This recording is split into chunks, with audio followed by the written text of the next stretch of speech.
Olá, seja bem-vindo ao canal Mais Deus. E no vídeo de hoje eu quero dar uma dica para você que às vezes pesquisa na internet métodos de como evangelizar. E eu tenho um método aqui hoje, 5 passos na carta do apóstolo Paulo a Romanos, né? Como evangelizar usando a carta de Romanos. Tem como? E eu te mostro que tem sim. E a primeira dica é, antes de você começar a falar sobre o Evangelho que é Jesus Cristo, muitas pessoas têm dificuldades ao evangelizar. Por quê? Porque às vezes não sabe como puxar um assunto ou como começar um assunto. Primeiro, eu recomendo que você desenvolva uma amizade com alguém. Mas antes disso, ore a Deus. Deus, eu queria evangelizar meu amigo. Eu queria falar de Cristo com uma pessoa que eu acho importante, que ela precisa ouvir o Evangelho. E eu não sei como fazer. Peça sabedoria, a Bíblia fala sobre isso. Peça sabedoria que Deus dá liberalmente a você. Tá certo? Então, ore antes. Desenvolva um relacionamento com essa pessoa. E esses passos vão te ajudar, o que eu vou falar hoje, a como você comunicar o Evangelho.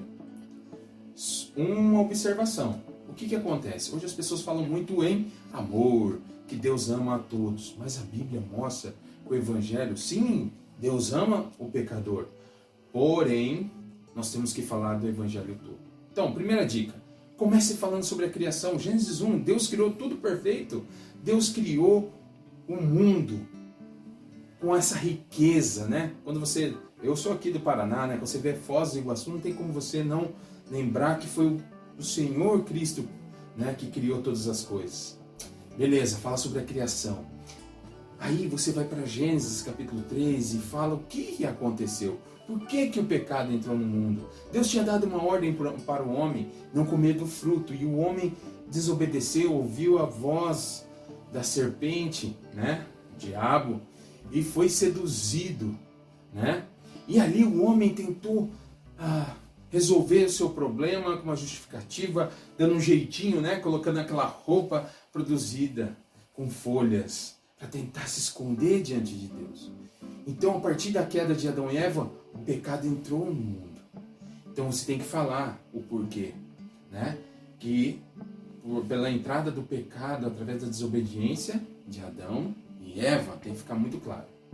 Aí sim, qual foi a consequência? Aí você vem o primeiro passo. O primeiro passo dentro do livro de Romanos é apresentar a consequência, o que gerou o pecado. Então vamos lá, Romanos 3:23, porque todos pecaram e destituídos estão da glória de Deus. O pecado faz separação entre o homem e Deus. Então o primeiro passo é, o homem pecou, está separado de Deus. Há um abismo entre o homem e Deus. E aí veio a consequência, porque o salário do pecado é a morte, mas o dom gratuito é a vida eterna em Cristo Jesus. Romanos 6:23. Então você tem que mostrar para essa pessoa o que o pecado causa. Separação, e tem uma consequência, morte eterna. Então, nesse primeiro aspecto, então, nós estamos no segundo passo. A pessoa vai parar e vai olhar para você, ué, e aí? O que acontece? Aí entra o Senhor. Né? Em Romanos 5:8 diz assim, mas Deus prova o seu amor, que Cristo morreu por nós, ainda quando éramos pecadores. O projeto da salvação tem nome. O projeto é Deus e Jesus Cristo dando a vida por nós. Não tinha como nós salvar nós mesmos. Por isso que em Efésios 2:8 diz, porque pela graça sois salvos, mediante a fé. Isso não vem de vós, é dom de Deus. Não vem de obras para que ninguém se glorie. Então é interessante o projeto da salvação. É Deus em ação, né? Então o terceiro passo, o caos estava instaurado, mas Deus decidiu amar. Deus foi de encontro.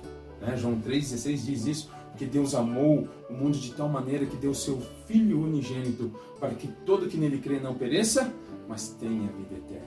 Mostre isso, mostre o amor de Deus, porque o pecado, se a pessoa não se arrepender, ela não vai herdar a vida eterna. Então mostre isso.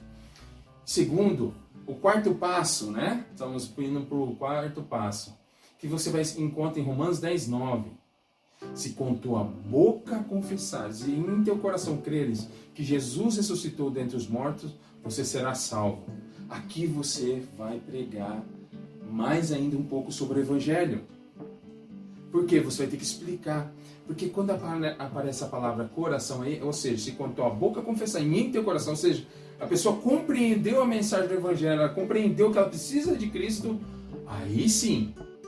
Porque senão ela vai repetir palavras que você vai dizer para ela, mas para ela não vai fazer entendimento nenhum. Então você tem que pregar o Evangelho. O próprio Jesus, em João 3,17, diz assim, ó, quem crê tem a vida eterna, mas quem não crê já está condenado. É Jesus falando. Então você tem que mostrar que aquilo que Jesus mesmo disse aos seus discípulos em João 14,6, eu sou o caminho, a verdade e a vida. E ninguém vem ao Pai senão por mim.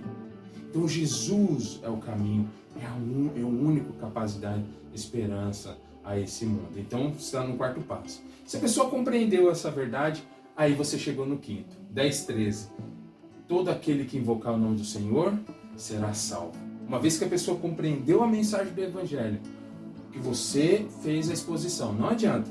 Não adianta falar só do amor de Deus, você tem que falar sobre o pecado. Se por Adão entrou o pecado no mundo, por Cristo. Agora em Cristo eu sou uma nova criatura. Em Cristo eu tenho um novo ser. Como diz Efésios 2,10, né? Que nós somos feitos nova criatura, né? Em Cristo Jesus. Então, isso tem que ficar claro para a pessoa que você está pregando o Evangelho. Mas hoje, nesse vídeo, eu quis mostrar para você alguns versículos que tem uma sequência lógica que vai te ajudar a você comunicar o Evangelho, a pregar o Evangelho. Vamos relembrar então? Primeiro passo. Você tem que falar sobre que Deus criou tudo perfeito. E falar quando o pecado entrou no mundo. Está lá em Gênesis capítulo 3. Aí sim, você começa os 5 passos em Romanos. Romanos 3,23, 6,23, 5,8, 10,9 e 10,13. Estude, memorize a palavra de Deus. E eu espero que você possa ganhar muitas pessoas para Cristo. Que Deus use a sua vida como instrumento dele. Tá certo? Até o nosso próximo encontro.